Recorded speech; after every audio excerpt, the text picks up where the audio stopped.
दोस्तों नमस्कार। Assessment year 2025-26 के लिए आईटीआर फाइलिंग की पहली due date non tax audit, non auditable करदाताओं के केस में 16 सितंबर 2025 समाप्त होने के बाद में अब प्रोफेशनल्स का ध्यान लग चुका है उन केसेस में जहां पर करदाताओं की टैक्स ऑडिट होनी है, या ऐसे NPO not for profit organisation के केस में जहां पर इनकम टैक्स की धारा 12A के अनुसार एक ट्रस्ट की ऑडिट का फॉर्म 10B अथवा 10BB फाइल किया जाना है। अब अनफॉर्चुनेटली भारत सरकार ने due date of filing ITR तो नॉर्मल करदाताओं के केस में 31 जुलाई से बढ़ा करके 15 सितंबर की थी, जिसे एक दिन के लिए 16 सितंबर तक फर्दर बढ़ाया गया। परंतु अभी तक भारत सरकार की ओर से कोई क्लैरिटी इस विषय में नहीं दी गई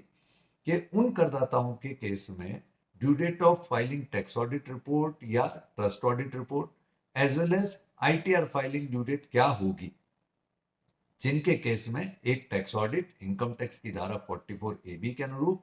या जिनके केस में ट्रस्ट ऑडिट इनकम टैक्स की धारा 12A के अनुरूप लागू होती है। अब यदि प्रैक्टिकली देखा जाए तो प्रोफेशनल फेटर्निटी के पास में केवल 14-15 दिन का ही प्रैक्टिकली समय बचा है अपनी टैक्स ऑडिट को अथवा ट्रस्ट ऑडिट को कंप्लीट करने के लिए, जो कि व्यवहारिक रूप में संभव नहीं है। इस शॉर्ट के थ्रू मैं न केवल प्रोफेशनल फेटर्निटी की आवाज भारत सरकार तक पहुंचाना चाहता हूं, बल्कि मैं ये भी चाहता हूं कि ट्रेड और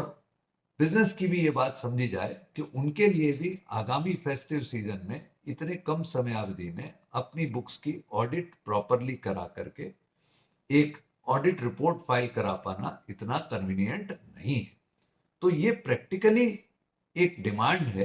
कि भारत सरकार इस विषय पर विचार करे। और जब भारत सरकार ने suo motu due date of filing ITR 31 जुलाई से 15 सितंबर की, तो मैं शुरू से कहता आया हूं कि भारत सरकार को उसी समय टैक्स ऑडिट की ड्यू डेट पर भी एवं कॉरस्पॉन्डिंग रिटर्न्स फाइलिंग की ड्यू डेट पर भी क्लैरिटी देनी चाहिए।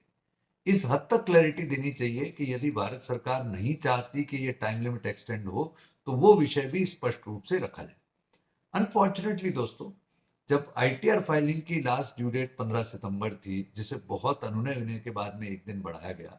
वहां जनता की ये जो डिमांड थी कि 3-4 दिन सिस्टम प्रॉपरली नहीं वर्क किए, तो जब सिस्टम नहीं वर्क करते तो ऐसी परिस्थिति में किसी भी टाइम लिमिट का एक्सटेंशन जायज है। और इसी प्रकार टैक्स ऑडिट के केस में भी 15 दिन की अवधि को देखते हुए टैक्स ऑडिट की समय सीमा बढ़ाया जाना जायज है। I hope this will be heard. Thank you. जय हिंद।